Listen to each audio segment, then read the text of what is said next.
Olá, amigos, sejam todos muito bem-vindos. Hoje o canal dos Campos para a Rede tem a honra de entrevistar Celso Sabino, ex-jogador, treinador de futebol, que vai aqui bater um papo conosco, falar um pouco da sua carreira de jogador e treinador.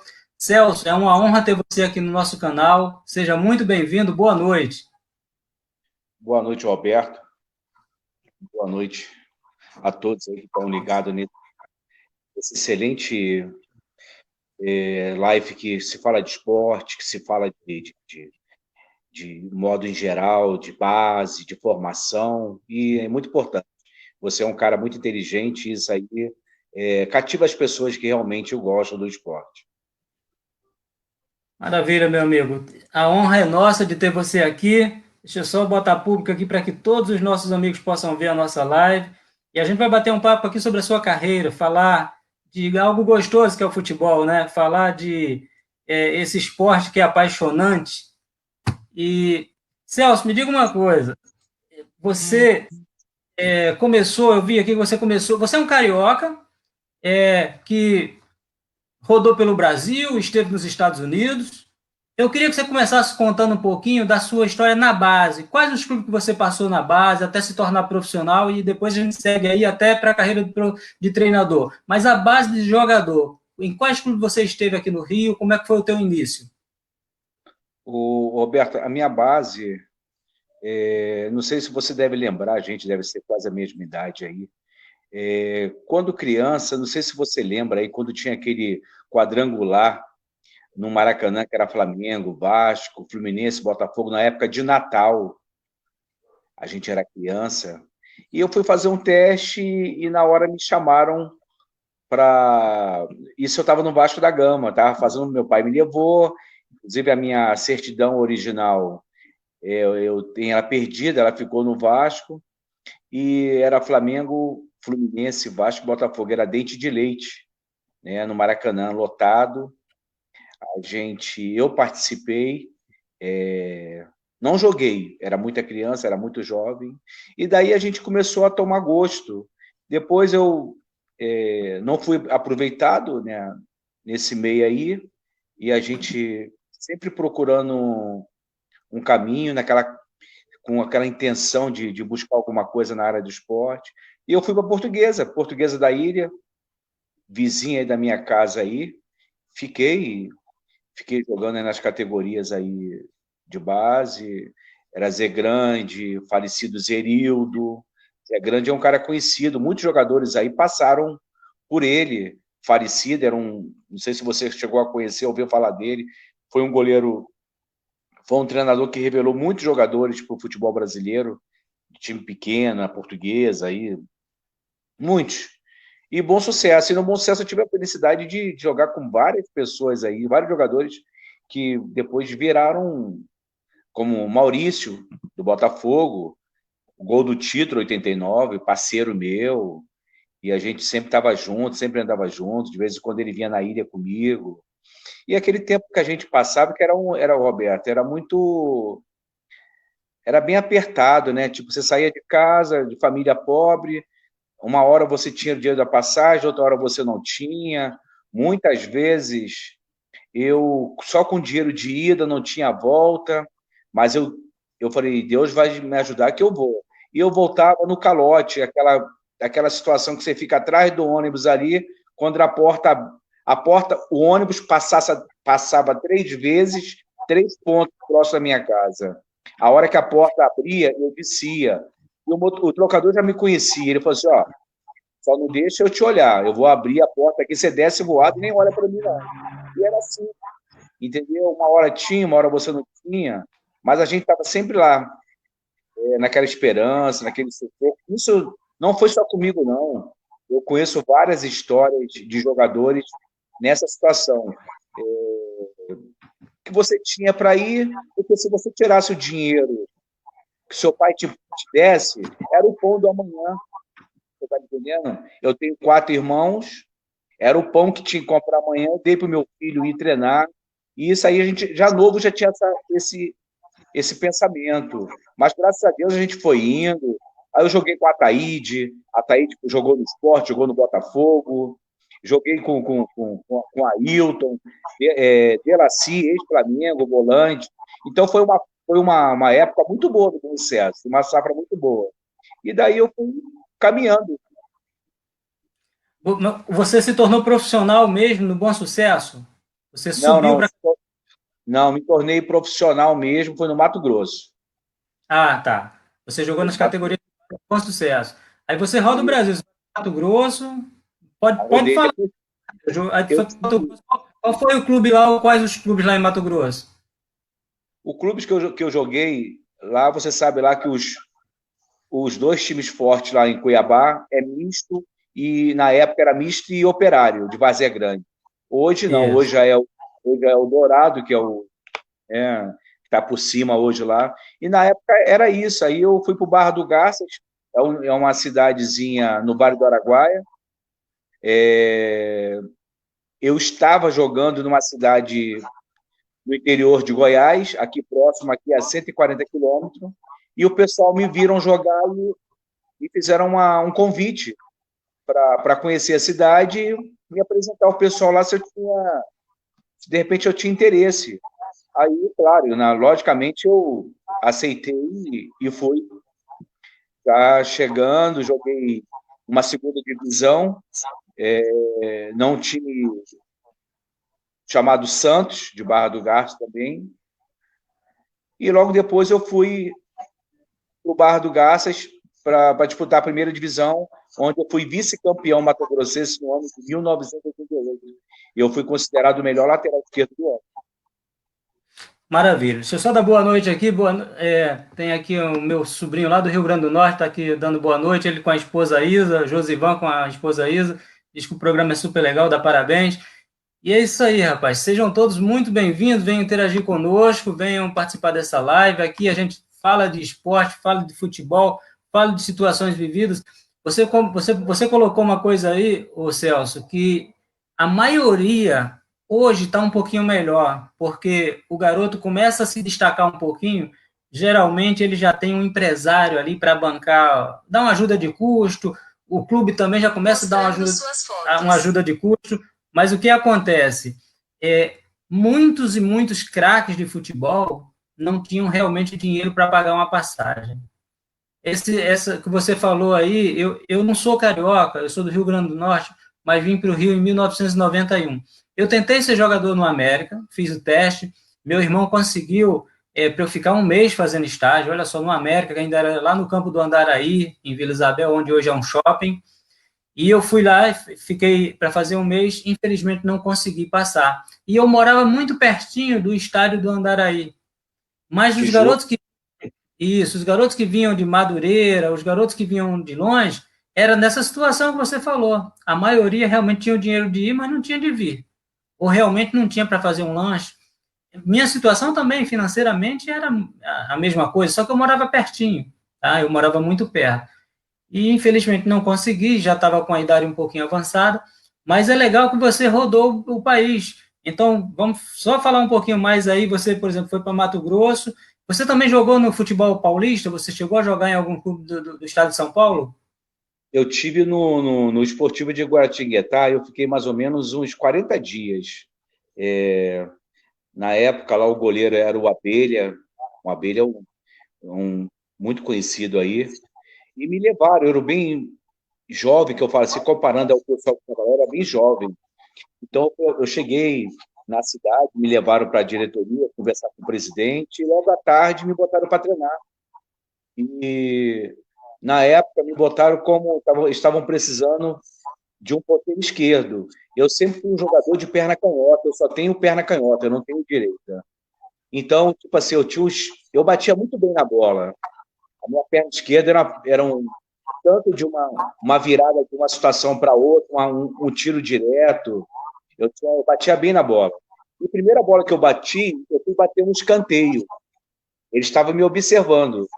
Eu falei, ó, cai pelo lado esquerdo ali, vamos ver como é que você sobressai. E nesse escanteio que eu fui bater, eu bati muito forte, ela batendo para dentro do gol, ela caiu no primeiro pau. Aí já chamou a atenção do pessoal. ó, vocês têm que olhar esse menino aí. Aí, cara, me olhando e tal, me deram as duas borrachadas, que o garoto novo, né? Eu não era de driblar, eu Uhum. pegava e chutava. Me deram as duas pancadas, eu saí fora. E aí ficou naquela de acerta, não acerta. Na época, era um senhor chamado Seu José, um portuguesinho, que estava sempre observando os jogadores da portuguesa aí, e levava jogadores para o interior de São Paulo. Eu falei, não, eu vou te levar e vai dar tudo certo lá. E aí parece que ofereceram pouco para ele. Na verdade, ele ajuda, ele não era empresário, nem era nada. Era um senhor muito bacana mesmo. E falou assim, olha, se vocês puderem pagar tanto, ele sabia a gente tinha uns 10 jogadores. Ele falou assim, se eu puder ajudar vocês, eu vou ajudar. E ele sabia da nossa história que vinha de família humilde. Eu nasci em comunidade, entendeu? Eu nasci em comunidade, em favela. E as coisas sempre é mais difícil. Olham as pessoas como diferente, você sabe disso, olha diferente. Mas aí a coisa não vingou, porque ele queria que acrescentasse mais um pouquinho. Aí eu retornei. Foi aí que eu comecei a andar sozinho. Tá entendendo? Aí eu vim aqui para o interior do Goiás, joguei num time chamado Muarama. Esse time já teve na terceira divisão, na cidade de Iporá. E nessa cidade hoje tem um time chamado Iporá. Ele disputa o campeonato goiano. E daí as coisas foi andando, eu fui na estrada aí buscando, sempre passava algum lugar, não tinha não, passava algum lugar, tinha 3, 4 jogadores já, entendeu? E o pessoal falou assim, ó, manda os 4 que tá embora e fica com esse jovem que está chegando aí. Mas a gente sabe como é que é o futebol, né? O futebol, ele é meio... existe muita coisa. De repente, Política, né? Política, interesses, né? você tem uma qualidade, você é um bom... Eu, pelo menos hoje, eu penso no meu modo de trabalhar dentro das 4 linhas, para mim é qualidade, não importa. Eu estou até antecipando a conversa. Para Uhum. mim não tem esse negócio de um garoto tem 16 anos. Se esse garoto ele vem bem no treinamento, ele está indo bem, eu estou sempre passando para ele, esse garoto tem que jogar. Você tem que botar ele para jogar. Mas ele é jovem. Bota ele na arena, pô. Vai sempre conversando no pé do ouvido aqui, ó. Conversando com ele, conversando. Você vai jogar 15 minutos, você vai jogar 20 minutos. Se ele está ali, é para jogar. Então, eu pensava assim. Hoje eu tenho um pensamento bem diferente da época que eu jogava. Como o Eliel falou ontem aí. O futebol ele tem muita coisa podre, sabe? Nesse meio nosso, existe muito bandido. Bandido que eu falo assim, pessoas que querem te atrasar, panelinha, muita panela. Aproveitadores. Então, essas coisas é complicado. Entendi. Entendi. Meu amigo, me diga uma coisa. Quem é o seu ídolo no futebol? Ou quem foi? Se já morreu ou se ainda é vivo, quem é o seu grande ídolo para você? Para o Celso. Ah, não, essa pessoa realmente é o meu ídolo no futebol. Rapaz, eu gostei muito dos jogadores. Eu gostei do Pita, como no meio, aquele meia que jogou no Santos, no São Paulo. Gostei e era fã do Roberto Carlos pela posição que eu jogava, né? Eu fui lateral esquerdo. Então, achava ele um jogador bem dinâmico, um jogador eficiente, sério. Você vê que não tinha... Roberto Carlos não tinha esse negócio de brincadeira, ele jogava sério. Você não via o Roberto Carlos ficar rindo à toa. Então, ele era objetivo, ele era grupo, entendeu? Eu me espelhava muito nessa situação dele. Maravilha. Você passou em vários clubes, mesmo sendo clubes pequenos, você passou em vários clubes. E em cada clube você teve um treinador ou alguns treinadores, às vezes a gente sabe, depois a gente vai falar disso, de treinador, a instabilidade do treinador do futebol brasileiro, que hoje está perde 2, 3 jogos é mandado embora. Para você, quais foram os treinadores que você teve na base, ou mesmo quando você já era adulto, que marcou a tua carreira? Ah, esse aqui marcou de forma positiva, ou esse marcou de forma negativa. Quais foram os treinadores que marcaram a tua carreira, Celso? O Roberto, eu trabalhei com 2 treinadores bons, por incrível que pareça, foram no bom sucesso. Eu trabalhei com Paulo Lumumba, que foi zagueiro. Trabalhei com Haroldo Costa. Haroldo Costa jogou no Santos. Hoje é falecido. aprendi muito com ele. Ele chegava em você e te esculachava mesmo, sabe? Ele esculachava você assim no canto mesmo assim e falava para você, ó, você rende muito mais do que isso aí, o que está acontecendo com você? Não é porque você é novo, você é um jovem e vai ficar fazendo isso não. Tu é bom jogador. Então, ele te esculachava, mas te botando lá em cima. Não é te esculachando e detonando com você, entendeu? Ele chegava em você, te orientava. Foi duas pessoas que eu tive mais convívio no meio do futebol. Certo. Durante o tempo que você passou como jogador, tem sempre fatos marcantes. Às vezes é uma contusão, às vezes é um contrato que você pensa que vai ser renovado e não acontece, às vezes por politicagem. A gente sabe, como você falou, o futebol tem um lado bom, glamouroso, gostoso. Jogar futebol é algo apaixonante, né? Delicioso. A gente, poxa, que profissão linda você entrar em campo, de repente, defendendo o seu clube. Mas a gente sabe que tem muitas coisas também problemáticas, né?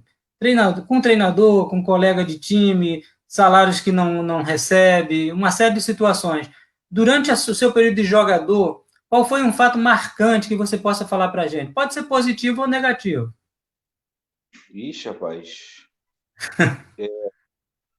Tem bastante aí, tem bastante coisa Fica à de. vontade. Agora, Celso, a casa é sua. Fica à vontade. A gente está aqui num bate-papo de boleiro. Eu não fui jogador, mas gosto, amo futebol. Fica à vontade. Tem bastante, tipo assim, de que a gente vê mais aí.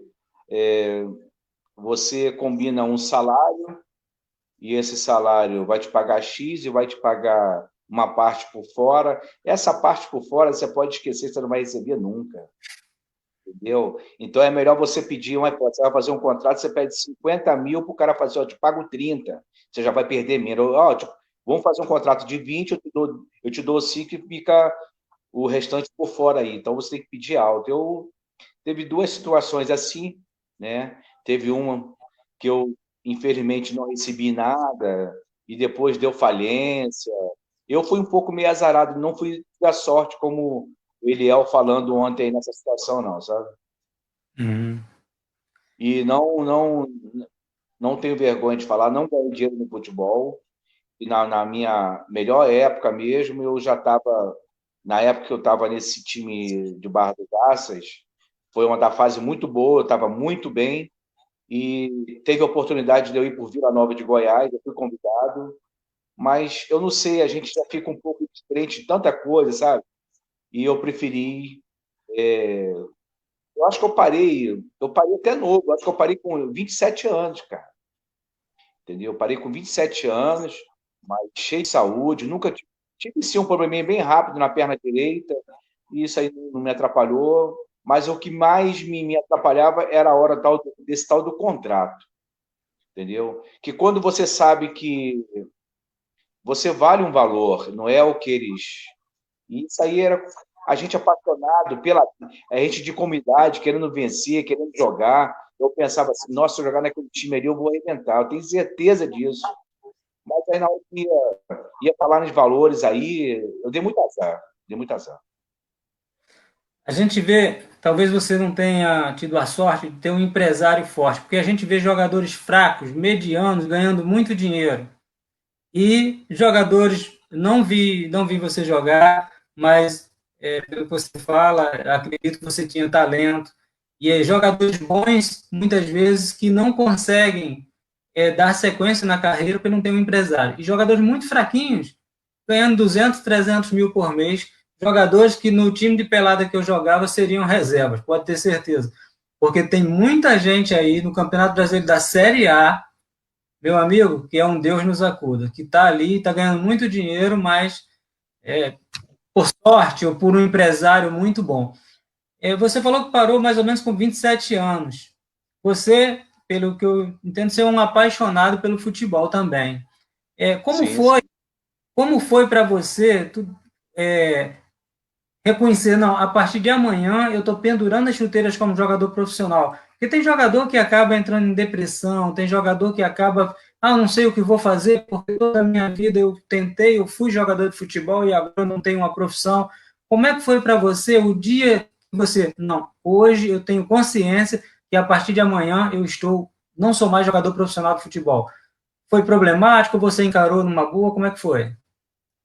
Não, não, foi natural. Eu sabia que eu tinha que dar sequência à minha vida, porque tudo na vida da gente tem um ponto final, né? Nós nascemos e chega o final que a gente vai partir desse meio, desse mundo. E eu tinha certeza disso. Eu falei, eu vou tocar minha vida, não sei o que eu vou fazer. Graças a Deus, eu nunca fui um cara acomodado para nada. Logo depois que eu parei, eu fiz outras coisas fora do esporte, entendeu? Mas sempre ligado, sempre antenado. E meus amigos falam, pô, você é um cara bom, você é um cara comunicativo, você dá para ser um técnico, você não cai nessa área aí. E, e eu comecei a analisar direitinho, eu falei, então é isso que eu vou fazer. Comecei a me aprofundar legal, me animei e caí dentro, fazendo os cursos e pedindo uma porta aberta, outra fechada, outra abrir, outra fechada. Passa daqui a 15 dias que eu estou vendo aí um cara desconhecido. Só que nesse cara desconhecido é como muita coisa acontece no meio do futebol. De repente, as pessoas olham assim de uma maneira, pô, mas o cara não tem título, não tem isso, não tem aquilo. Eu acho que tudo é uma oportunidade, sabe? Que seja assim numa categoria sub-20, sub-21, sub-23. Eu penso assim aqui, ó. O meu modo de pensar é o seguinte: se eu tenho uma empresa, hoje eu penso assim, eu tenho uma empresa. Se esse funcionário está rendendo, se está dando certo, beleza. Se não tiver, eu vou chamar ele do mesmo jeito que ele entrou. Meu amigo, muito obrigado pelo seu esforço, pelo seu trabalho, só que eu preciso de mais disso aí. Eu penso dessa maneira, e jamais eu ficaria triste com o diretor ou com o coordenador de chegar no canto, Celso. Infelizmente, a gente vai ter que mudar, que a gente está querendo mais. Beleza, mas pelo menos você vai ver, pô, ele tem alguma coisa de bom que ele passou ali. Então, esse tipo de coisa que eu penso hoje, entendeu? E quando você parou, você fez curso de treinador de futebol, né? Você depois a gente vai falar um pouquinho. Você trabalhou, teve o prazer de trabalhar com Carlos Alberto Torres, que um ícone do futebol mundial. Mas assim, você parou de ser jogador de futebol, você fez o curso de treinador. Depois que você fez o curso habilitado, quais foram as oportunidades ou ainda não surgiu oportunidade para você desenvolver o teu trabalho como treinador? Como é que foi? Roberto, eu me formei pelo Sindicato dos Treinadores Profissionais do Rio. Na época, eu recebi até o diploma até do Zico. Ele foi entregar lá, foi até ele que me entregou.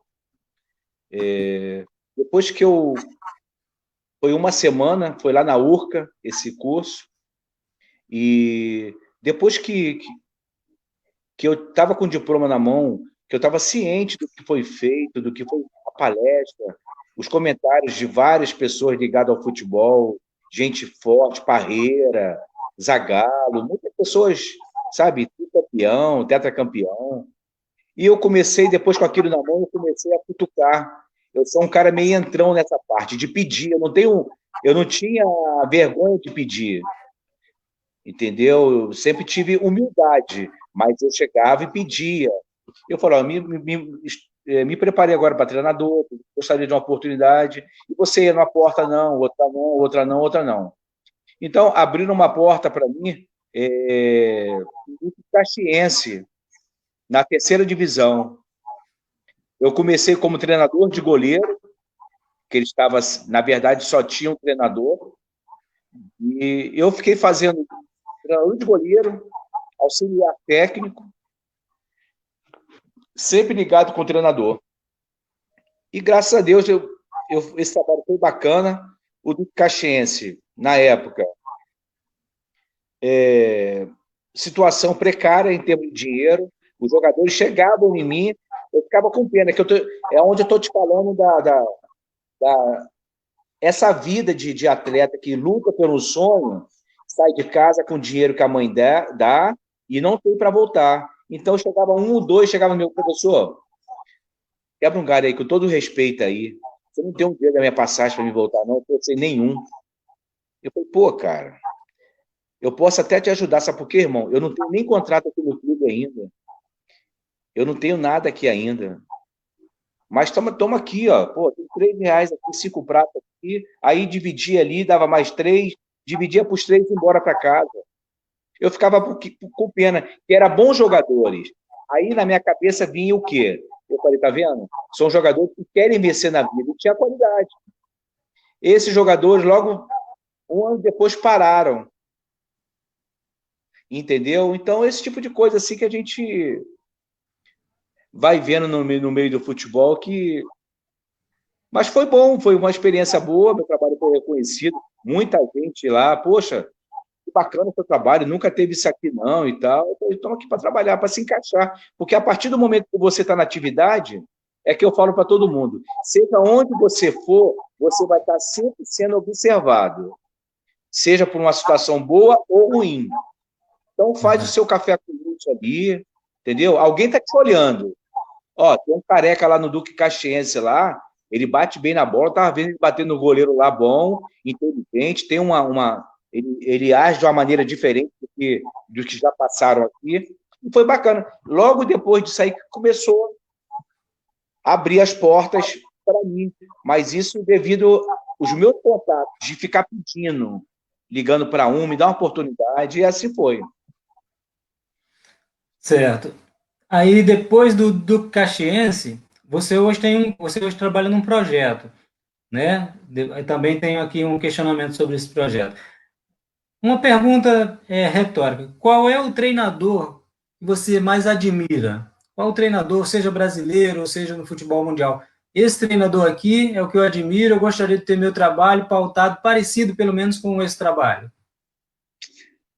Rapaz, eu gosto muito aquele Simeone, argentino. Eu gosto muito do trabalho dele. Gosto Roberto, muito da forma que ele trabalha, da formação que ele bota a equipe dele em campo, né? A evolução que a equipe dele ataca e retorna para se resguardar. Eu gosto muito do trabalho dele. maravilha. Mandar um abraço aqui para o meu amigo Sebastião, lá do Campo Grande, e também a Patrícia Lima está passando aqui, está dando boa noite para o Celso Sabino. Boa noite, Patrícia, Patrícia. Boa noite, Patrícia Sebastião. é minha namorada.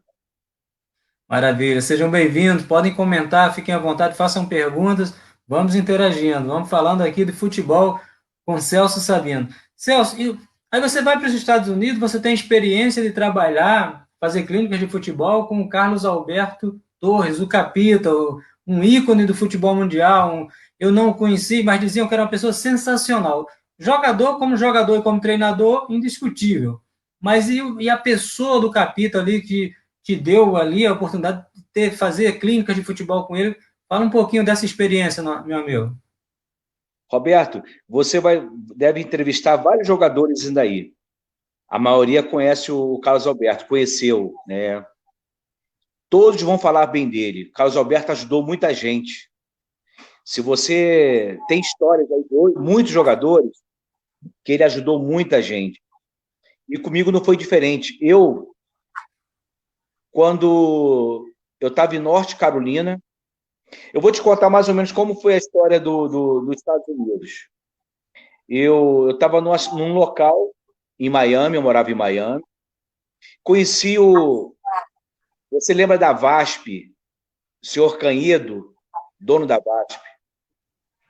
E ele estava num local com o filho dele, Canhedo e Canhedinho, era o dono da empresa aérea VASP.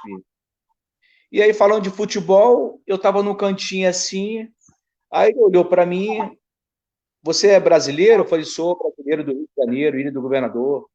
Ah, mas é jogador? Eu falei, eu joguei futebol, sim, senhor. Ah, jogou nada. Eu falei, joguei sim. Ele me falou, qual a sua posição? Onde você jogou? Igual você está fazendo Conversou comigo uns 10 minutos. Certo. E ele era um coroa assim, bem comunicativo. Eu falei, você tem que comprovar que você jogou futebol? Eu falei, tenho sim. eu amanhã vou estar aqui nesse local por tantas horas, eu vou vir aqui. Ele foi lá com o filho, era pertinho acredito que da residência dele, e eu levei meu álbum, todo dia com meus trabalhos, que naquela época a gente tinha álbum, né? Hoje tem internet, na época não tinha isso. Essas coisas para a gente botar tudo, igual você, montar para você. Roberto, abre para você ver um pouco do que eu passei. Não, a gente não tinha isso. E quando eu mostrei para ele, eu falei, ele não sabia, você é treinador? Eu falei, sou senhor. Quanto tempo você está aqui? Eu tenho 3 meses que eu cheguei no país. Então, eu estou buscando alguma coisa na minha área aí. Primeiro, claro, você, quando chega nos Estados Unidos, você também faz. Eu comecei a trabalhar para me manter. Eu trabalhei em Lava Jato para conhecer pessoas, conhecendo muita gente boa. Através dessa situação, que ele, quando olhou para mim, falou: eu vou te ajudar. Pô, aquilo ali para mim. Cheguei em casa, procurei com os amigos, liguei, falei, quem é esse Canhedo? Ô, rapaz, esse cara é dono da empresa aérea Vaga. Ele falou que vai me ajudar, cara. Ele falou assim, olha, me dá seu... Na época eu tinha um beeper. Era um beeper assim, que tinha. Me dá seu beeper aí. Aí, de repente, 3 dias depois, ele me ligou, tocou lá. Vai chegar uma pessoa, vai te ligar tantas horas. O cara chama-se Osni. Esse Osni foi jogador do Palmeiras.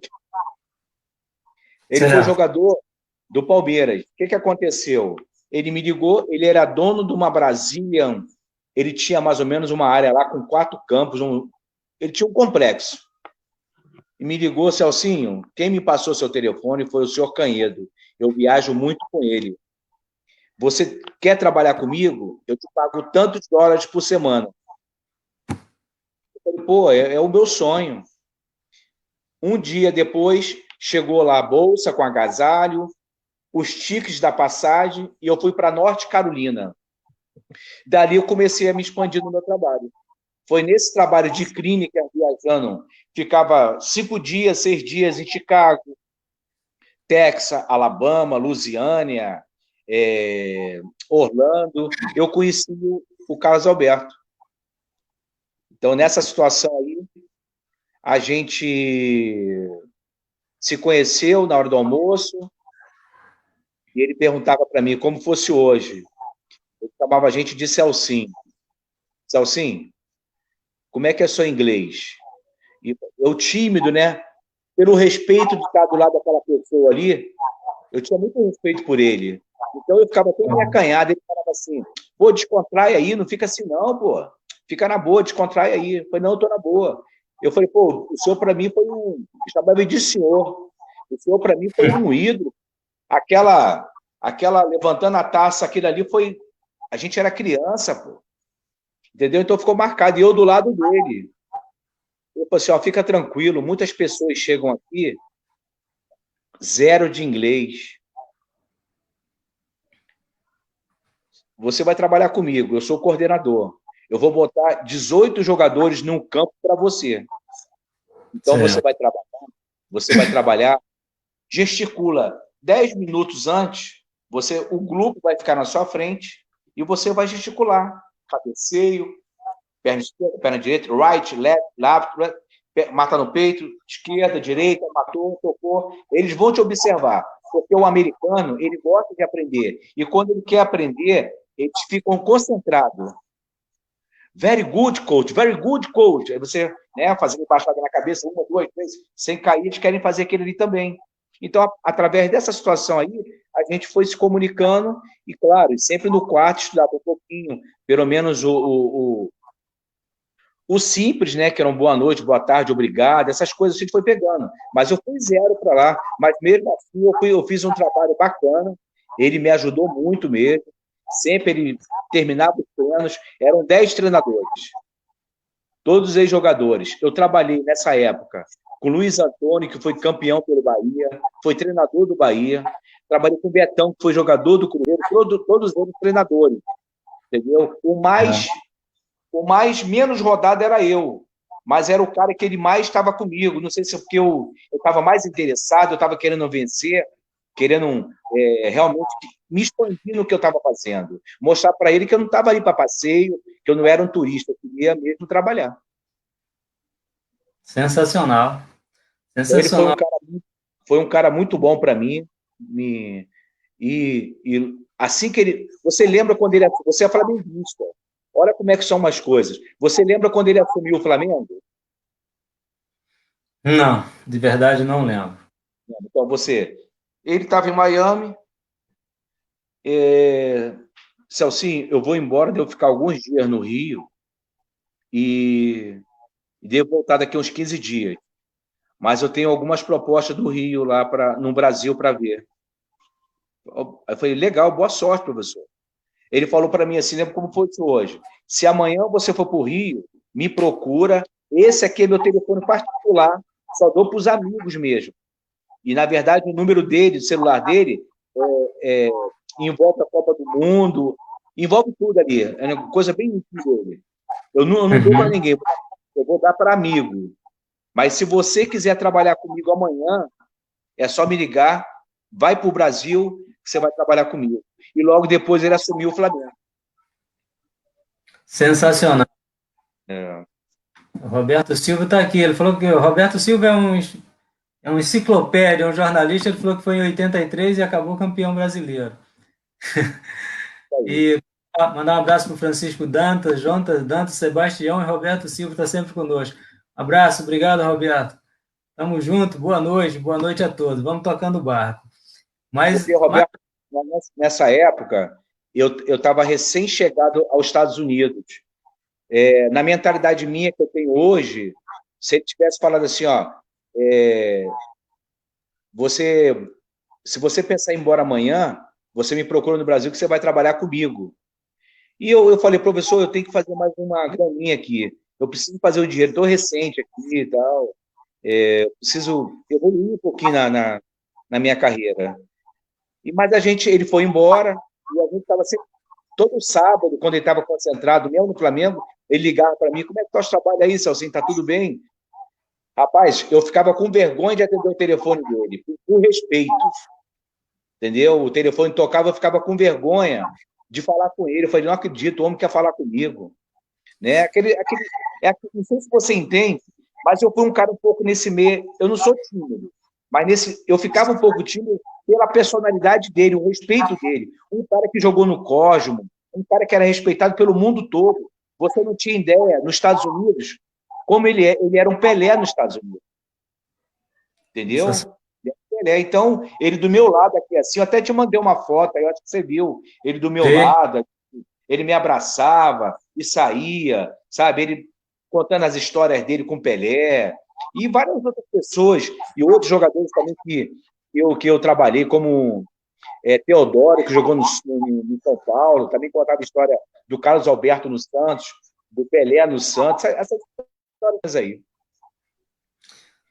Maravilha, meu amigo, sensacional. O capítulo, todo mundo que passa aqui só fala bem dele, então eu não o conheci, mas com certeza foi uma personalidade, além de ser um cracaço no futebol como jogador e treinador, também como ser humano, porque ele deixou um legado de amizade. Todo mundo fala bem dele, então é uma certeza de que ele plantou isso aí no mundo. Mudando Verdade. um pouquinho, pode falar. Só para te falar, e logo depois, quando eu retornei ao Brasil, anos depois, ele, sempre falando com ele, eu falei, professor, estou voltando. Eu falei, quando você chegar, me procura. Eu cheguei, dei um pulinho em Copacabana, ele mora em Copacabana, fui lá, nos encontramos, batemos um papo. Ele falou assim, vou ver alguma coisa para você aqui. Vou ver alguma coisa para você aqui por aqui. Então, uma semana, ele agilizou uma situação para mim no Sampaio Correia. Ele falou para mim, Celcinho, eu estou fechando uma situação para você no Sampaio Correia. Quer pegar? Pô, aquilo ali para mim foi fascinante. Então, deixa eu ver tudo direitinho, o que eles vão te pagar, vamos ver o que posso fazer de contrato lá. Então, tinha acertado tudo, só que depois, no finalzinho, ele foi procurar saber com um amigo como estava financeiramente o Sampaio Correia. O pagamento estava atrasado na época. E ele falou para mim, graças a Deus eu não combinei nada com ninguém, eu deixei verbalmente, falei que tinha um jovem muito interessante, falei de você bem, e eu acho melhor não, vamos esperar um pouquinho, porque lá o clube está atrasado tem alguns meses. Eu não vou botar você começando uma situação desse jeito, então fica me aguardando aí que a gente vai, vamos falando comigo, a gente vai se comunicando, e logo depois ele fez uma reunião num porcão aí na Barra da Tijuca, no antigo porcão, que estava várias personalidades do futebol, Heron, tinha vários treinadores conhecidos. E ele me apresentou a todos eles, tipo assim, estava Paulo César, estava o Carpegiani, me apresentou todo mundo. Esse aqui é meu amigo, é um jovem promissor na nossa área, e se vocês tiverem alguma coisa, gostaria que vocês abrissem essa oportunidade. Se estiver abrindo para ele, vai estar abrindo para mim. É um jovem que eu gosto muito, humilde, da Ilha do Governador. Foi falando, trocando ideia. Então, eu me senti naquele meio, naquela mesa, na churrascaria, só treinadores famosos, e sendo apresentado como amigo dele. Então, isso é muito importante. Então, quer dizer, foram coisas bacanas que nós construímos de uma simplicidade de um trabalho. Isso aí, mas maravilha, porque ele com certeza viu em você algo bom, né? Para ele ter esse carinho, para ele te recomendar, ele não iria usar o nome e a importância que ele tinha para recomendar se ele não confiasse no teu trabalho, não confiasse em você. Parabéns a ele, parabéns a você também. Aqui no Brasil, a gente vê muito essa cultura do seguinte: o treinador está ali, perde 2, 3 jogos, é mandado embora. O dirigente ele não assume a culpa pelas contratações erradas. Ele prefere demitir o treinador, contrata outro. Muitas vezes contrata um treinador sem pesquisar o histórico desse treinador, o perfil de trabalho desse treinador, porque às vezes um treinador ele tem uma característica de jogar com o time ofensivamente, gosta de jogar com o time ofensivo. E às vezes os jogadores que estão naquele clube são jogadores mais de marcação, jogadores que não têm essas características. Então o clube não estuda o treinador, troca simplesmente para dar uma satisfação à torcida, e é mais fácil demitir o treinador do que reconhecer que os jogadores do plantel não são bons, que precisa realmente mudar. Eu queria saber como é que você vê essa cultura. A gente teve aqui o caso do Bruno Lazzaroni, foi efetivado, não ficou um mês como treinador do Botafogo. O Coelho lá no Corinthians, mesma coisa. Então acaba queimando o jogador. Eu queria que você falasse um pouquinho, Celso. Tem a lei Júnior que pretende que estabelecer pelo menos 6 meses de contrato com o treinador, e um treinador não pode trabalhar em vários clubes no mesmo ano, tem uma série de fatores para mudar. Mas hoje não é a realidade de hoje é o clube contrata e manda embora quantos treinadores quiser durante o ano. Tanto assim que o Botafogo está no 6º treinador nesse ano, e olha a situação do Botafogo. O Vasco também acho que está no 5º, e aí por aí vai. Queria que você falasse disso. A instabilidade da carreira do treinador. Você está empregado hoje, perde 2, 3 jogos, o cara vem, não, meu amigo, desculpa, manda embora, e às vezes nem paga o treinador vai ter que receber na justiça. Queria que você falasse um pouquinho dessa situação, como é que você vê essa situação? Ô, Roberto, é uma situação complicada, porque você vai cheio de ideias, né? Você está sendo contratado por um clube, você vai, como você falou, a gente vai cheio de ideias, você olha o elenco lá, né? Um elenco que já vem de situações de pagamento atrasado, de derrotas, e aí você vai trabalhar a motivação desses jogadores, e de repente você tem 4 jogadores por uma posição só, 5, você tem ali vários jogadores numa posição só, você precisa mudar aquela situação do jogo, do grupo, o grupo precisa de vitória, precisa fazer, tem quase uma hipótese, tem 5 jogos, você precisa ganhar pelo menos 3, empatar 2. Com quem que você vai trabalhar com isso? Esse jogador vai fechar com você? Então, eu vejo muito hoje, chama-se, é difícil, mas chama-se DNA do jogador. Tá? Eu acho que eu daria muito para ser um supervisor de futebol, um supervisor de base. Se esse jogador está sendo me apresentado hoje, a maioria fazem isso. Eu vou contar a história do clube para ele. Você vai contar a história do clube, a gente precisa de você, tá? Essa é a realidade do clube. Tá vendo aqui, ó? Nós podemos melhorar. Se o clube melhorar, você com certeza, todos vão ter uma janela aberta para outro time aí. Um bom salário. Mas aí, se você pega uma situação que não tem valor, e o próprio clube não te valoriza, igual você falou, você faz um jogo bom, fora, consegue um empate, e eles te cobrando que tinha que ganhar. Você joga em casa massacrando, e no finalzinho você toma um gol. Ó, manda o homem embora, porque não tem jeito mais não. E eu não concordo com isso, mas a gente é pago. Agora, igual você falou, se você faz um contrato, eu faço um contrato de 6 meses, como faz por aí direto, me mandou embora, beleza. Os meus 6 meses ali eu vou receber. Fez um contrato de 1 ano, daqui, ó.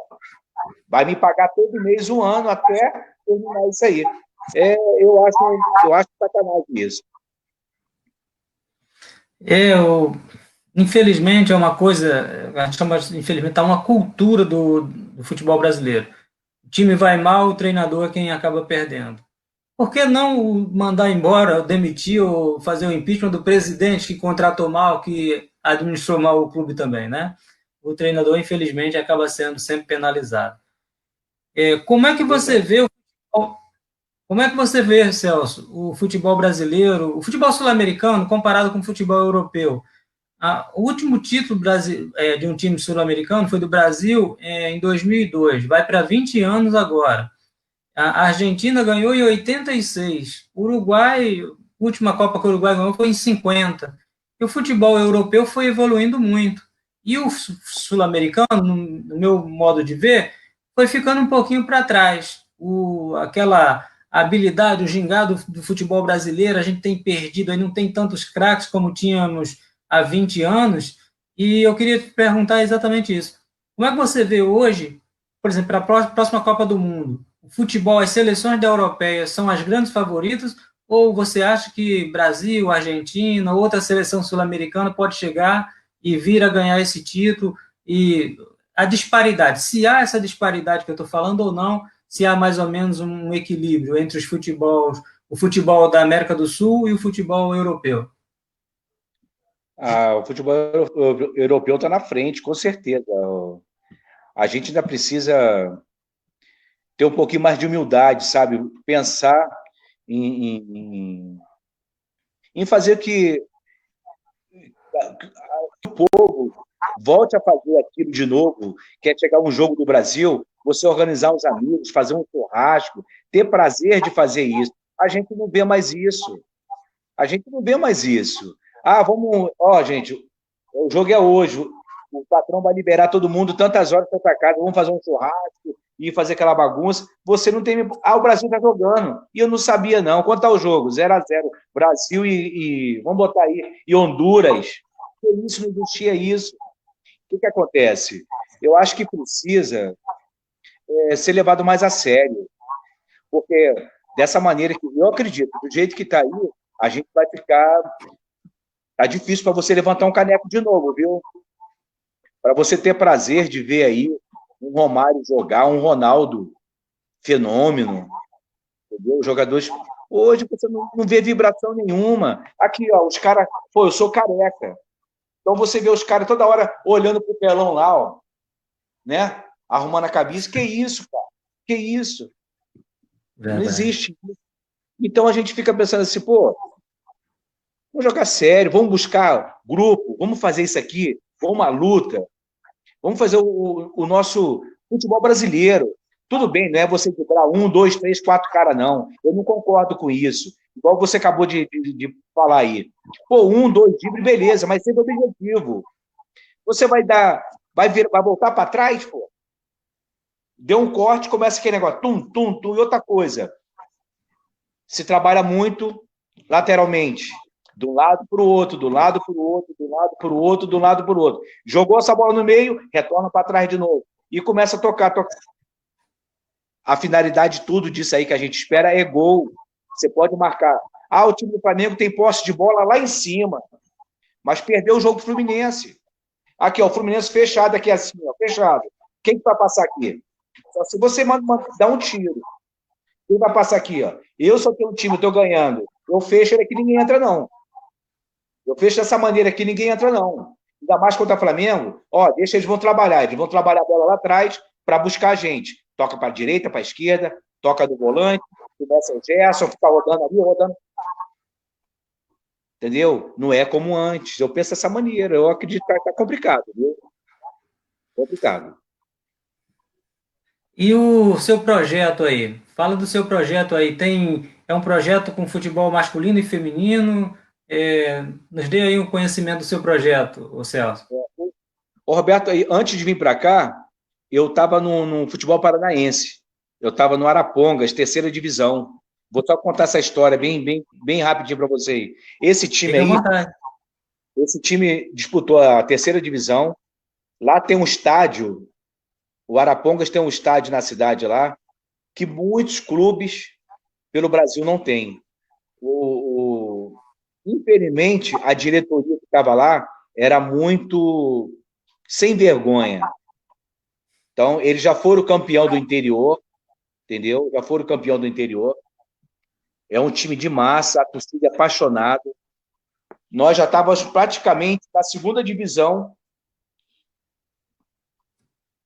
Faltava uma conversa para fazer um pagamento de salário atrasado. Você acredita que a diretoria falou que antes do jogo pagaria, não apareceu na concentração, simplesmente eu era auxiliar técnico. Simplesmente, quando deu a hora do almoço, ninguém apareceu, os jogadores se reuniram e falaram: se eles não pagarem a gente hoje, nós não vamos para campo. O time perdeu por WO dentro de casa. Olha que vergonha.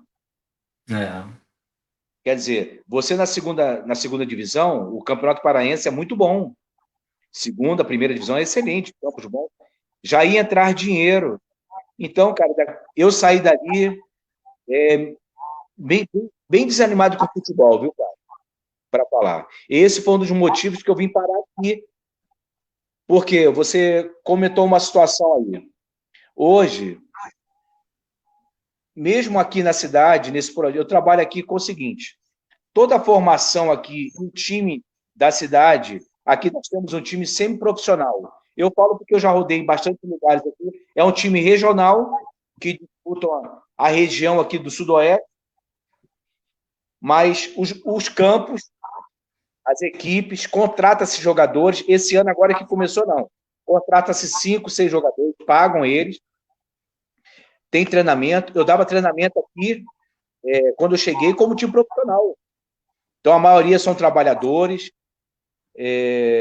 Nós chegamos aqui numa fase boa, o time da cidade, ele não tinha organização nenhuma, nós demos um padrão do jogo, e as coisas foram andando. Ano passado, chegamos à semifinal, jogando bem, e o pessoal perguntava: vocês treinam 3, 4 vezes por semana? Nós treinamos. E muita gente questiona o porquê de eu estar trabalhando aqui. É onde eu vou chegar agora na situação. Você trabalha em clube, eu recebo 1 mês, 2 não, 3 não. Como é que vai ficar os meus compromissos, as minhas coisas? Então, eu pensei, opa, esse projeto aqui é um projeto... A cidade abraçou a causa aqui do meu trabalho.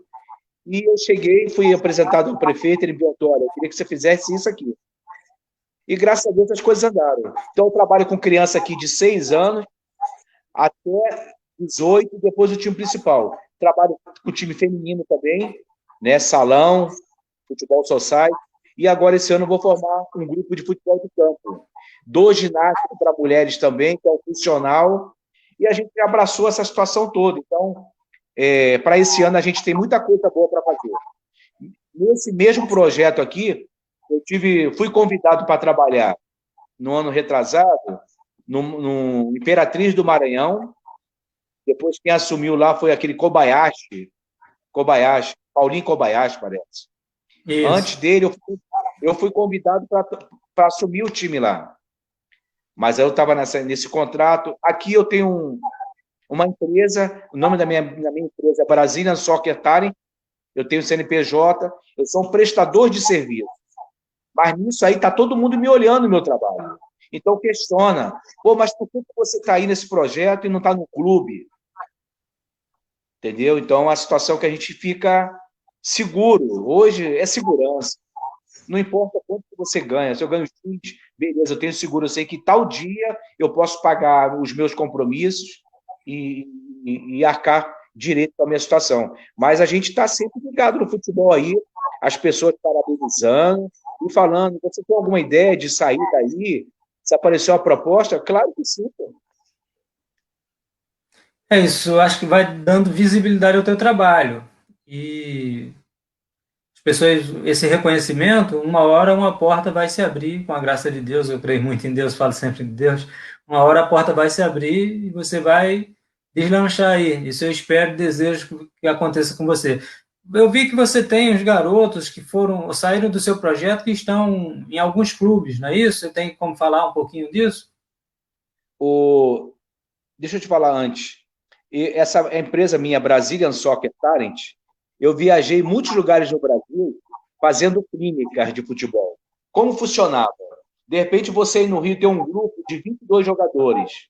E eu tinha uns contatos muito bons, tem até hoje. Professor, gostaria que o senhor viesse aqui na minha cidade, olhasse aqui uns jogadores, ficasse aqui uns dias, eu vou pagar a sua passagem, isso, e vou te dar um valor pelo seu trabalho. Eu ia. Então, numa viagem dessa, eu vim a Goiânia, tinha 30 jogadores. Foi tipo uma peneira, tinha 30 jogadores. E eu vi um menino que tinha 15 anos, era um bom zagueiro, um bom volante, um zagueiro que sabia matar, tranquilo, jogador calmo. Na primeira matada que ele deu, eu falei, esse garoto tem futuro. E na mesma hora eu já chamei ele e falei, olha, eu vou arrumar alguma coisa de bom para você. Preciso falar com seus pais, direitinho, os pais ligaram para mim. E eu ofereci esses jogadores para vários lugares. E o pessoal, não, pelo menos aqui no estado de Goiás, os clubes daqui, Goiás, Vila e Atlético, eles perdem muito atletas para outros lugares, como Vitória da Bahia, Internacional, Grêmio, por aí. Esporte, porque eles não dão oportunidade. Eu falei com vários. Não, vamos marcar para tal data, não conseguiu. Esse garoto hoje está jogando em Portugal, tá? Não vou lembrar o nome do time dele hoje, mas está ganhando bem, já vai fazer mais ou menos 4 anos que ele está lá em Portugal. Está disputando a segunda divisão, ele está casado, entendeu? Graças a Deus, começou nessa situação aí, eu não tenho mais contato agora com ele, mas ele sempre me agradecia pela porta que ele, que eu passei para vários. Nessa situação, quando você passa, chega, ó, o professor está com um jogador lá assim, assim, assado. Aí entrou um empresário nesse meio e está cuidando dele. E o outro é de uma cidade vizinha aqui, chamado Montevidéu. O jogador trabalhou comigo na Sub-17 lá do Arapongas. Jogador que não sabia nem falar, não tinha simples, humilde. Você olhava para ele assim, ele foi como goleiro e virou um zagueiro.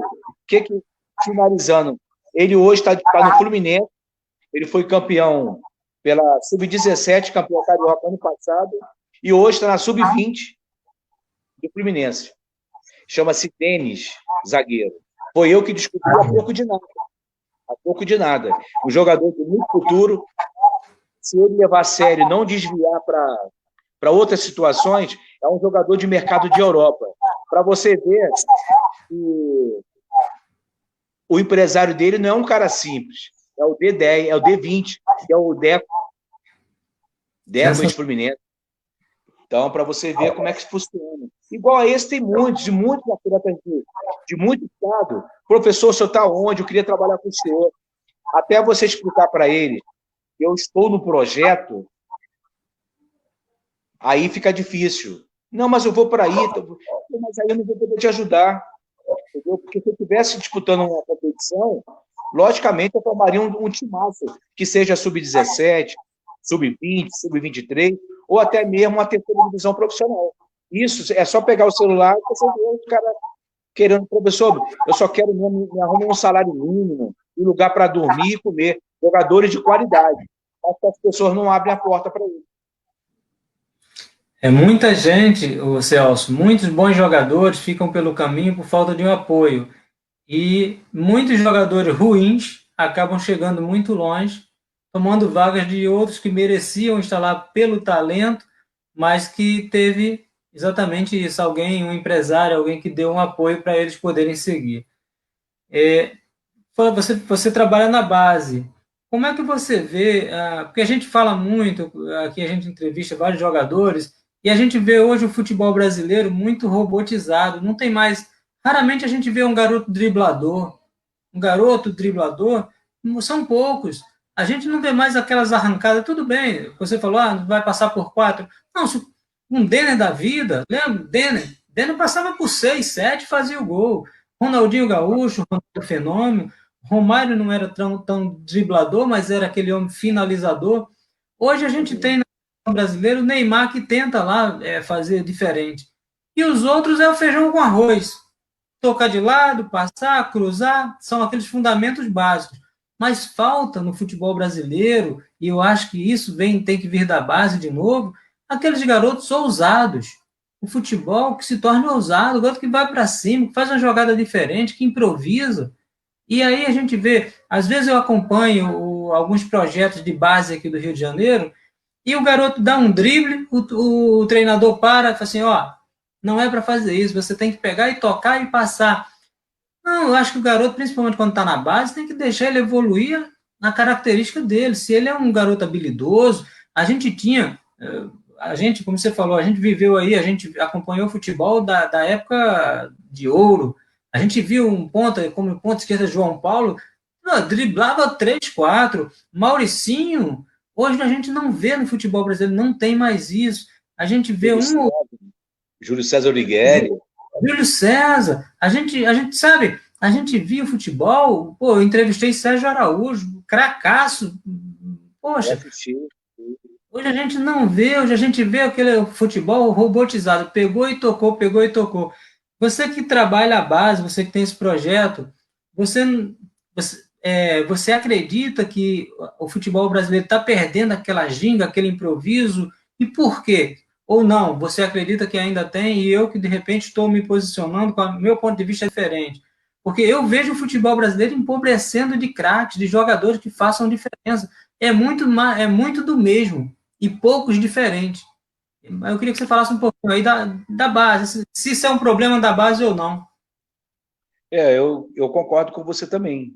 Eu vejo muitos clubes aí trabalhando táticas, esquema de jogo, situações, e você está tirando aí a criatividade do jogador. Se você, de repente, tem 2, 3 jogadores criativos, que ele pega na bola, ele tipo assim, ele espontaneamente ele passa por 1, passa por 2, passa por 3, entendeu? Que são crianças. Você não pode podar a criança. Você tem que não isso aí, cara. Se perdeu agora você não cai à toa. Se você quebrar o jogador, você levanta e pega a bola de novo. Então a gente vê muito aí negócio de esqueminha disso, tática, daquilo ali. Eu procuro, Roberto, eu procuro fazer aqui no meu trabalho. Eu tenho 3 jogadores. Um deu uma caída. Um fez 10 anos agora. Esse que fez 10 anos, ele me lembra muito o Pintinho e o Geraldo. Esse garoto, ele é o Arthur. Eu vou até deixar aqui bem aberto para vocês. E o outro se chama Caetano.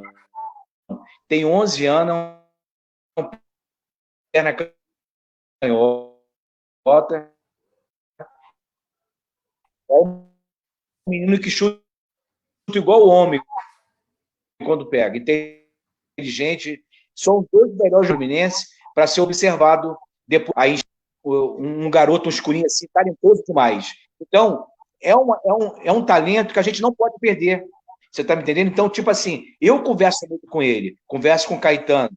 Tem hora que você até tá com o corpo mole, dá um driblezinho sem vergonha, perde, você arma um contra-ataque. Mas isso aí é tudo no diálogo. Eu acredito muito na forma de você posicionar seu time. Então, eu converso com eles, nada muito de tática, não. Vão brincar, mas brincar com seriedade. Você vai gostar de ir para casa? Porque as crianças aqui choram quando perdem. Esse time meu da base aqui, eles estão... Acho que não perdemos nenhum jogo. Esse sub-10, sub-11 meu. Então, é um time muito bom. Só que aqui na cidade, eu não consigo formar categorias em todas. A cidade aqui tem 4 mil habitantes só. Entendeu? Então, nesse meu sub-10 e 11, eu junto eles.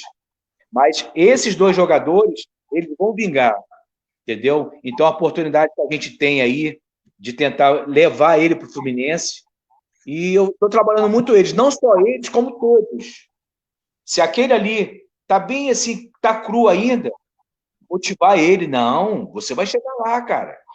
Porque eu trabalho no sistema, Roberto, futebol educacional. Eu trabalho assim. Esse menino, se ele não estiver bem na escola, ele não treina comigo. Se a diretora ligar para mim, professor, fulano, a nota dele caiu. Beleza, eu chamo ele no canto discretamente.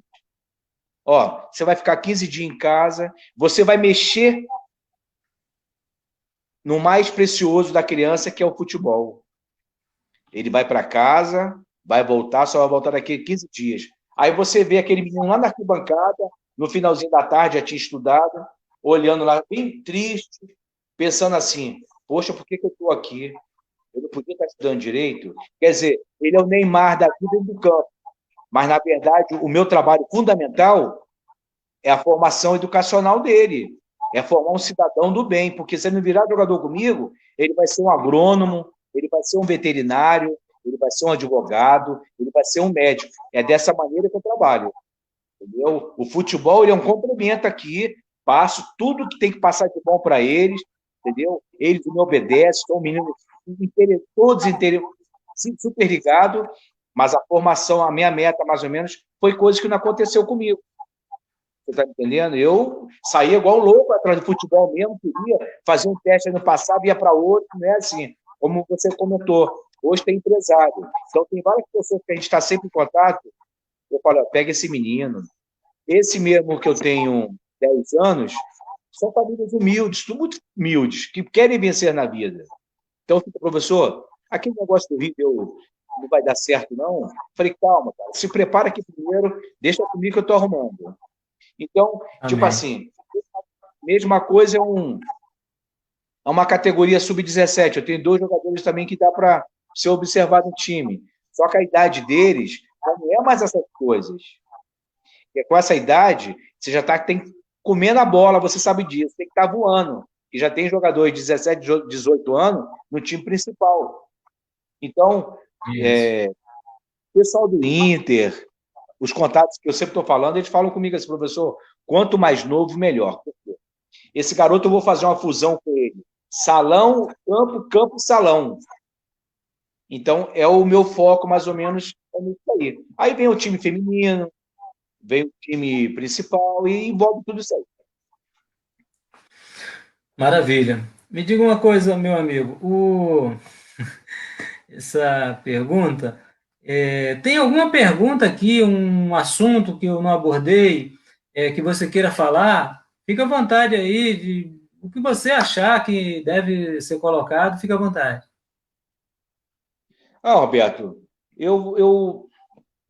como eu te falei, eu estou hoje nesse projeto aqui na cidade. O nome da cidade aqui é Perolândia. Nós estamos aqui no sudoeste goiano. A cidade aqui já tem 4 mil habitantes. Graças a Deus eu fui bem recebido aqui, abraçar a ideia do trabalho. E tanto que eu transferi meu título para cá. Em março faz 2 anos que eu estou aqui, graças a Deus. Feliz. A cidade é uma cidade bem pequena, super tranquila. Eu não sei se, de repente, esse clima da cidade grande estava me apavorando, e aqui parece que eu dei uma sossegada, tranquilo. E eu estou feliz aqui trabalhando nesse projeto. A gente está com muitas ideias aí de coisas boas. Um dos meus sonhos aqui é criar uma categoria dessa no futebol goiano. Não sei qual categoria, mas a minha categoria de 10, 11 anos é muito boa.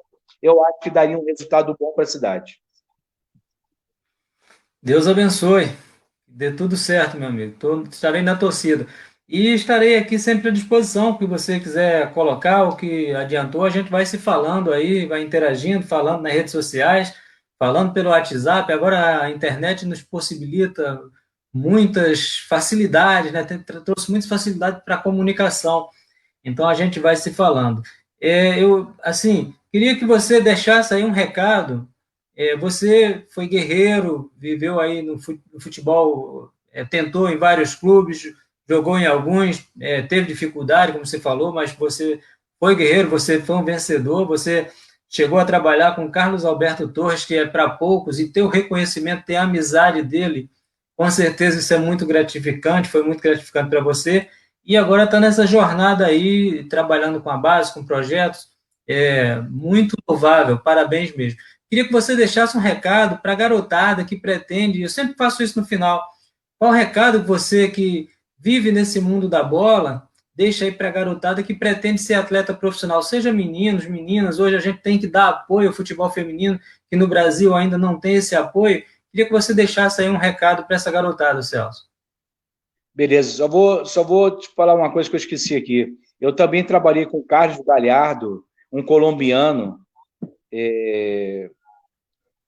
logo depois que eu, nos Estados Unidos mesmo, um colombiano, um cara muito inteligente. Trabalhei com o Teófilo Cobidias também. Teófilo Cobidias é o Pelé do Peru, era o camisa Isso. 10 peruano. Trabalhei com ele também em clínica de futebol. Tive o prazer de conhecer o Messi Titi, a seleção do Peru. Você vê, eu sou da ilha, o Didi morava perto da minha casa, o Brito, o Britão, que é da ilha. Então, eu tive o prazer de conhecer e conversar mais ou menos uns 40 minutos com o Didi, o Folha Seca. Foi pessoa que, trocando as ideias assim, ele me deu tantas ideias na cabeça, mesmo jovem como treinador. Eu falei, poxa, eu perto do senhor aqui, eu não tenho nem como conversar com o senhor aqui. Aí foi abrindo, me levou para o treino, o Peru estava treinando em Miami lá, me levou para o treino, me apresentou o pessoal, então essas coisas. E sobre esse jovem, o que a gente passa é o seguinte, eu falo muito em destino, em situações. Hoje mesmo, eu estava num local, tem um menino aqui na cidade, que é um bom jogador. Ele tem 13, vai fazer 14 anos, mas ele tipo assim, aparentemente um menino do mundo. Ele está aqui hoje, daqui a pouco ele some, você não sabe onde ele está. O nome desse menino é Everton. Então, eu tive a oportunidade de conversar com ele nesse local, uns 10 minutos. Ele chegou, me viu, eu falei, Everton, você é um bom jogador, cara, mas você não tem... Você está sempre perdido, você está sempre descalço. Eu sei que você é humilde. Eu estou falando para você, como falei para ele aqui. Eu falei, você é simples, é de família humilde. Eu também já fui pobre. Eu também nasci em comunidade, nasci em favela. Né? Você não deve pensar em fazer bobagem. Eu não sei se você faz coisa ruim, mas veja bem, a partir do momento que você está de bobeira, alguém vai te ver, certo? Se alguém chegar ou uma caixa de fósforo te entregar, pedir para você levar para aquele moço que está ali, ele vai te dar R$ 1, você vai gostar, certo? Amanhã ele vai te ver de novo, vai te dar outra caixa de fósforo para você levar lá na outra esquina. Você vai levar, ele te deu R$ 5. Daqui um dia ele vai te dar uma caixa de sapato para você levar na casa de alguém. Você vai levar, você vai ganhar mais R$ 20. Você sabe o que tem dentro daquelas caixas ali? Você sabe o que você estava levando? Você imagina o que está levando? Não, professor, não. Então, cara, não se pega esse carona com ninguém. Não se... Alguém ofereceu alguma coisa, eu falo isso para geral, para geral. Eu boto eles ali sentados de frente para mim, mas o Everton parece que Deus tocou no meu coração e eu falei isso para ele. Eu falei, cara, eu preciso de você. Só que você tem que ter compromisso. Entendeu? As professoras ligam. Ó, deve estar ruim. Ele xingou a professora. Pô, teve o último jogo, você não apareceu. Então você é um cara. Eu não dou você como na gíria, ó, na gíria do Rio de Janeiro, você é um garoto perdido. Então o que eu passei para ele, eu falo para todo mundo. Eu acho que tem que haver respeito, dedicação, sabe? Aqui o meu trabalho aqui eu trabalho direto com as famílias. Nós temos um grupo aqui que todos os pais participam. Terminou o treino ali, eu solto o vídeo das crianças, o que foi hoje, o trabalho que foi feito. A mãe ela vai ficar tranquila durante 1h30, 2 horas da criança comigo. Então, eu passo essa segurança. Eu converso com eles como se fosse meu filho, meu neto, de coisas boas, de coisas positivas. Estudo. O estudo ele é fundamental. Ele é em primeiro lugar. Isso aqui é recreativo. Se por acaso Deus tocar se algum jogador aqui, pô, vai ser ótimo. Mas o meu prazer é ver virar de vocês aqui fazer meninos do bem. Se você for na casa de alguém, pensa, tia, boa noite, tia, bom dia. Se oferecer alguma coisa para você, um café, alguma coisa, se você já tomou, você não quiser, não toma, não pede nada, não entra na casa da pessoa. Porque aqui é muito carente. Então, qualquer coisinha, hoje mesmo, tem no meio da rua, ô tio, que dia que o senhor vai levar para me almoçar com o senhor? Eu falei, qualquer hora. Então, tem esse tipo de coisa. Então, a gente orienta eles para a vida, na verdade. Eu converso com eles de coisas mesmo de vida, do dia a dia mesmo, do que a gente está passando, de ficar de bobeira aí, sem a máscara, entendeu? Se ele aprontou, se ele falou um palavrão, ele vai estar... Eu vou chamar ele no canto, ó, vai para casa agora e depois a gente conversa. Então, você vai modelando essas crianças, porque a gente, na verdade, é um espelho para essas crianças, do bem. A gente é um espelho do bem. Ele olha ali, não, professor, tá sempre... eu vejo o professor não bebe, nada disso e tal, está sempre naquela situação ali. Não é que discriminando quem bebe, quem não bebe, mas é uma formação, uma criança. A cabecinha dele está pequenininha. Muita coisa ruim aparecendo ali. Entendeu? Então, a gente tem que passar as coisas boas. Tem até uma música uma música que chama-se O Bem. Essa música eu sempre estou botando ela aqui. É uma música que toca muito, que fala muito da verdade. Você fazer o bem ao próximo, sabe? Sem olhar para nada, se vai dar certo ou não vai. Faça seu bem, pô, entendeu? Isso aí. Fazer o bem sem olhar a quem. Esse tem esse ditado popular.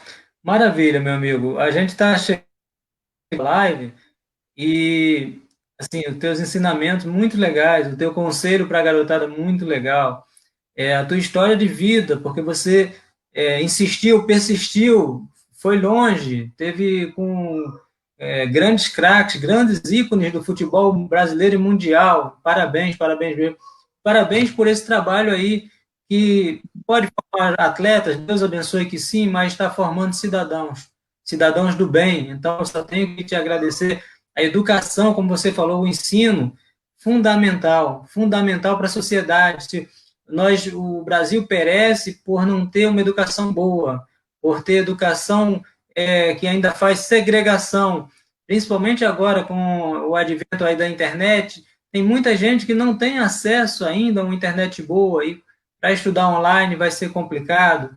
Então, de verdade, o teu trabalho tem muito contado aí. Tirar essas crianças, o que puder tirar as crianças do mundo do crime, da ociosidade, inseri-las no futebol, no esporte, é fundamental. E essa cobrança de nota e resultados, para que realmente a pessoa tenha uma opção de vida, caso não venha a ter condições de seguir o esporte. E a gente sabe que a maioria não vai seguir.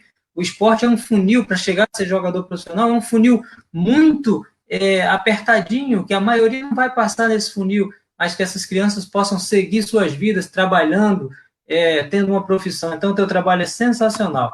Mandar um abraço aqui para o nosso amigo Eduardo Nassar. Muito obrigado, Eduardo. Um grande abraço para você também. Estamos sempre por aqui. E ele fala aqui que em Curitiba estamos sempre acompanhando. É verdade. Obrigado pela audiência, obrigado pela moral que vocês nos dão aí para o canal dos Campos da Rede. E, Celso, eu quero te agradecer de coração, desejar sorte e sucesso em tudo que você faça, que Deus te abençoe. E foi um prazer ter você aqui. A gente vai compartilhar essa live aí na terça ou quarta-feira lá no canal dos Campos para a Rede, no YouTube, e repassar para todos os amigos poderem acompanhar. Muita gente, lógico, hoje é sábado, as pessoas estão com suas famílias, às vezes, mesmo com a pandemia, as pessoas estão vivendo, precisam viver, tomem cuidado, mas precisam viver. E a gente vai compartilhar lá no YouTube, depois eu divulgo o link da live. E eu quero, mais uma vez, te agradecer de coração a sua participação. Foi um prazer de verdade ter você aqui, meu amigo. Roberto, eu que agradeço para a gente aí estar falando um pouco da nossa simples caminhada, né, trajetória. Eu acredito muito num ditado que eu carrego, que eu falo o seguinte: difícil é fazer o fácil. Então, eu carrego muito isso aí, porque pessoas para criticarem, para estar sempre ali cornetando, então acreditar, você vai lá e faz. Porque eu acredito que o difícil é fazer o fácil. Então, a gente está aí na luta. Eu agradeço realmente a você pela oportunidade. E quando quiser, eu vou estar sempre aqui, trocar ideias com os amigos aí, no meio do futebol, e falar. Estamos aqui em Perolândia, sudoeste goiano aqui, e a gente tem para 2021 muita coisa boa para a gente bolar para esse trabalho aí na região. Amém, meu amigo. Vai falando, vai me deixando aí ao par do teu trabalho. Como eu te falei, nós temos o contato pelo WhatsApp, Facebook, pelas redes sociais. E eu quero te agradecer e agradecer a todos que estiveram aqui participando, deixando mensagens. Muito obrigado a todos. A gente volta aí na próxima semana, com a graça de Deus, com mais lives do canal dos Campos para a Rede. Celso, mais uma vez, obrigado. Foi uma honra ter você aqui. Fica com Deus, meu irmão. Um abraço. Beleza? Bom descanso aí para todos aí. Que Deus abençoe a todos. Que tenham um domingo maravilhoso, tranquilo. E pedir para essa vacina chegar logo para a gente ficar seguro. Aquele abraço para todos aí. Amém. Um abraço. Tchau, tchau.